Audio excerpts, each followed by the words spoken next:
Rich Dad used to tell Mike and me stories about his trips to Texas. If you really want to learn the attitude of how to handle risk, losing, and failure, go to San Antonio and visit the Alamo. The Alamo is a great story of brave people who chose to fight, knowing there was no hope of success. They chose to die instead of surrendering. It's an inspiring story worthy of study. Nonetheless, it's still a tragic military defeat. They got their butts kicked. So, how do Texans handle failure? They still shout, "Remember the Alamo." Mike and I heard this story a lot.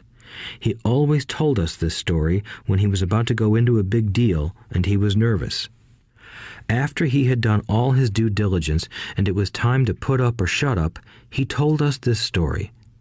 Every time he was afraid of making a mistake or losing money, he told us this story.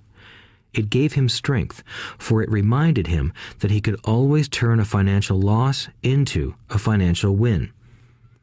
Rich Dad knew that failure would only make him stronger and smarter. It's not that he wanted to lose. He just knew who he was and how he would take a loss. He would take a loss and make it a win. That's what made him a winner and others losers. It gave him the courage to cross the line when others backed out. "That's why I like Texans so much," he would say.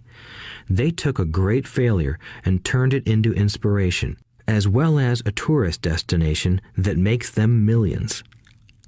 But probably his words that mean the most to me today are these: Texans don't bury their failures. They get inspired by them. They take their failures and turn them into rallying cries. Failure inspires Texans to become winners. But that formula is not just the formula for Texans. It is the formula for all winners. I've said that falling off my bike was part of learning to ride. I remember falling off only made me more determined to learn to ride, not less.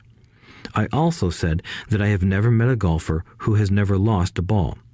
For top professional golfers, losing a ball or a tournament provides the inspiration to be better, to practice harder, to study more. That's what makes them better. For winners, losing inspires them. For losers, losing defeats them. I like to quote John D. Rockefeller, who said, "I always tried to turn every disaster into an opportunity." And being Japanese American, I can say this. Many people say that Pearl Harbor was an American mistake. I say it was a Japanese mistake. From the movie Tora, Tora, Tora, a somber Japanese admiral says to his cheering subordinates, "I am afraid we have awakened a sleeping giant." "Remember Pearl Harbor" became a rallying cry. It turned one of America's greatest losses into the reason to win. This great defeat gave America strength, and America soon emerged as a world power. Failure inspires winners, and failure defeats losers. It is the biggest secret of winners. It's the secret that losers do not know. The greatest secret of winners is that failure inspires winning. Thus, they're not afraid of losing. Repeating Fran Tarkenton's quote, "Winning means being unafraid to lose." People like Fran Tarkenton are not afraid of losing because they know who they are. They hate losing, so they know that losing will only inspire them to become better. There is a big difference between hating losing and being afraid to lose. Most people are so afraid of losing money that they lose. They go broke over a duplex. Financially, they play life too safe and too small. They buy big houses and big cars, but not big investments. The main reason that over 90% of the American public struggles financially is because they play not to lose. They don't play to win. They go to their financial planners or accountants or stockbrokers and buy a balanced portfolio. Most have lots of cash in CDs, low-yield bonds, mutual funds that can be traded within a mutual fund family, and a few individual stocks.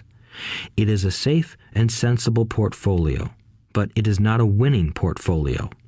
It is a portfolio of someone playing not to lose. Don't get me wrong, it's probably a better portfolio than more than 70% of the population has, and that's frightening. It's a great portfolio for someone who loves safety. But playing it safe and balanced on your investment portfolio is not the